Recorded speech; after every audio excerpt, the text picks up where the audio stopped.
Hey everyone, and welcome back to the channel. So in today's video, I'll be teaching you guys how to properly connect your TikTok shop URL or domain over to Shopify. So this way you're able to create TikTok ad campaigns and start your promotional stuff on the go. So without further ado, let's dive right in. So to actually do this is quite simple.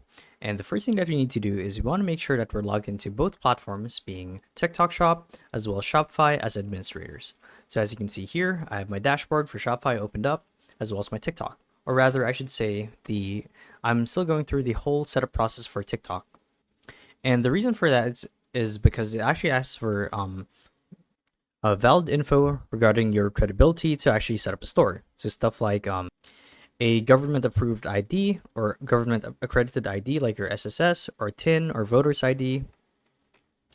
So that's not a thing that I'm going to do for this video. But either way, the steps should remain the same. Once you guys have your store set up, you'd want to get access to your account settings for TikTok.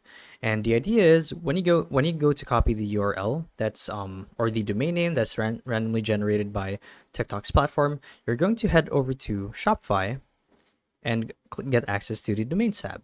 And to do that, you guys would then navigate to the bottom left corner of your screen, click on settings, and from here you'll be met with a bunch of different options to choose from. So what we're looking for here is domains, and that's usually found between customer events and apps and sales channels. So it's this one right here. I'm going to click on domains like so, and you'll see that I already have the registered domain for my Shopify store. And if I were to add my TikTok store over to Shopify, I would click on this second option right here, connect existing domain, and enter what we just copied over from the account settings domain name from our TikTok store over to Shopify.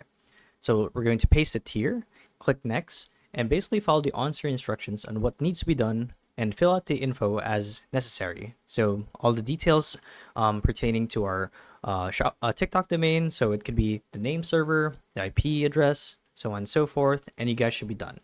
So yeah, that's how you guys do it. So hopefully this video helped you guys out, and thank you all for watching the video. We'll see you in the next one. Bye-bye.